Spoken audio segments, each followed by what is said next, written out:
நேரம் இந்த ஜெப தியானமே. ஆண்டவரும் இரட்சகருமாகிய இயேசு கிறிஸ்து திருப்பெயரினாலே உங்களை நான் வாழ்த்துகிறேன். இந்த இறைவார்த்தை மூலமாக ஆண்டவருடைய வார்த்தை உங்களோடு கூட பகிர்ந்து கொள்வதிலே நான் மிகுந்த மகிழ்ச்சி அடைகிறேன். கர்த்தர் தாமே உங்களை ஆசீர்வதிப்பாராக. இன்றைய நாளுக்கான இறைவார்த்தை 115ஆம் சங்கீதம் 12ஆம் வசனம். கர்த்தர் நம்மை நினைத்திருக்கிறார், அவர் ஆசீர்வதிப்பார். ஆண்டவர் உங்களை ஆசீர்வதிக்கிற தேவன். நிச்சயமாகவே அவரால் உங்களை ஆசீர்வதிக்க முடியும். வேதத்திலே ஏராளமான தேவ மனிதர்களை ஆசீர்வதித்திருக்கிறார். ஒரு 3 தேவ மனிதர்களை நான் உங்களுக்கு சுட்டி காட்டுகிறேன். முதலாவது யார் என்று சொன்னால், ஈசாக்கை அவர் ஆசீர்வதித்தார். ஈசாக்கை அவர் ஆசீர்வதித்தார். எப்பொழுது ஆசீர்வதித்தார் என்று சொன்னால், தேசத்திலே பஞ்சமான சூழலிலே ஆதியாகமம் 26ஆம் அதிகாரத்திலே 12ஆம் வசனத்தில் நீங்கள் வாசித்து பார்த்தால், ஈசாக்கு விதை விதைத்தான், கர்த்தர் அவனை 100 மடங்கு ஆசீர்வதித்தார் என்று சொல்லி நீங்கள் அங்கே வாசிக்கலாம். எனவே பஞ்ச காலத்தில் தேவன் அவனை ஆசீர்வதிக்கிறார். பஞ்சகாலம் என்பது எப்படி இருக்கும் என்று தெரியும். ஒன்றுமே இருக்காது, எங்கு பார்த்தாலும் வெறுமை, தண்ணீர் இருக்காது, செழிப்பு இருக்காது, வருமானம் இருக்காது, ஒன்றுமே இருக்காது. இந்த சூழலிலே தேவன் அவனை ஆசீர்வதித்தார். அருமையானவர்களே, உங்களையும் ஒன்றுமே இல்லாத சூழலிலே தேவனால் உங்களை ஆசீர்வதிக்க முடியும்.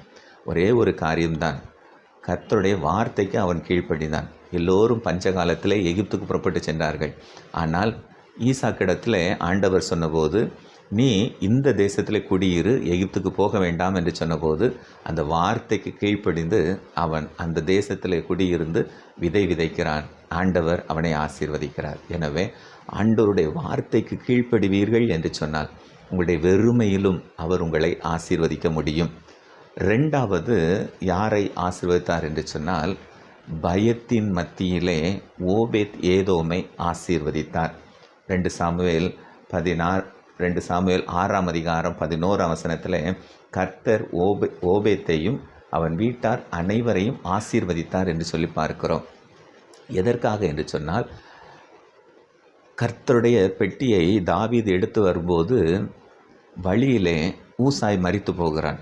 அந்த பெட்டியை கீழே சரிந்துவிடும் என்று சொல்லி பிடிப்பதற்காக கையை நீட்டின போது கர்த்தர் அவனை அடித்தார் என்று சொல்லி பார்க்குறோம். எல்லோருக்கும் பயம் வந்து விடுகிறது, தாவீதுக்கும் பயம் வந்து விடுகிறது.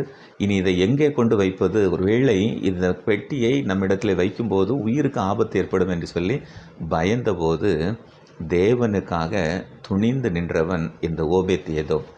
தேவனுக்காக துணிந்து நின்று தன்னுடைய வீட்டை திறந்து கொடுத்தான். அருமையானவர்களே, தேவனுக்காக நீங்கள் செயல்படும்போது தேவன் உங்களை ஆசீர்வதிப்பார். எனவே முதலாவது அங்கே பஞ்சத்தின் மத்தியில் ஈசாக்கு ஆசீர்வதிக்கப்படுகிறார். இங்கே பயத்தின் மத்தியில் ஓபேத் ஏதோம் ஆசீர்வதிக்கப்படுகிறார். 3வது பாடுகள் மத்தியிலே ஆசீர்வதிக்கப்படுகிற ஒரு தேவ மனிதன் யார் என்று சொன்னால், யோபு பாடுகள் மத்தியிலே அவர் ஆசீர்வதிக்கப்படுகிறார். யோபு 42:12 நீங்கள் வாசிப்பீர்கள் என்று சொன்னால், யோபுவின் முன்னிலைமை பார்க்கிலும் அவருடைய பின்னிலைமை ஆசீர்வாதமாக இருந்தது என்று சொல்லி நாம் பார்க்கிறோம். இதற்கு காரணம் என்ன? யோபு பாடுகள் மத்தியிலும் தேவன் மீது நம்பிக்கை உள்ளவனாக இருந்தான். தேவனுக்கு மீது நம்பிக்கை உள்ளவனாக இருந்தான்.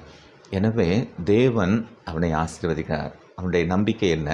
யோபு 42:2 நீங்கள் வாசிப்பீர்கள் என்று சொன்னால், இங்கே யோபு சொல்லுகிறார், தேவரீர் சகலத்தையும் செய்ய வல்லவர், நீர் செய்ய நினைத்தது தடைபடாது என்று நான் அறிந்திருக்கிறேன் என்று சொல்லி யோபு தேவனை விசுவாசிக்கிறார். அருமையானவர்களே, உங்களுடைய வாழ்க்கையிலும் என் ஆண்டவரால் எல்லாம் செய்ய முடியும், என் ஆண்டவரால் என்னை ஆசீர்வதிக்க முடியும், என் குடும்பத்தை ஆசீர்வதிக்க முடியும், என் வேலையை ஆசீர்வதிக்க முடியும், என்னுடைய வருமானத்தை ஆசீர்வதிக்க முடியும்.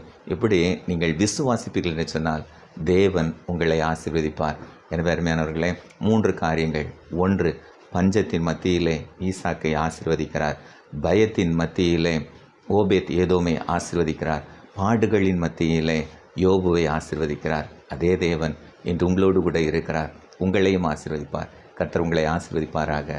ஆமென்.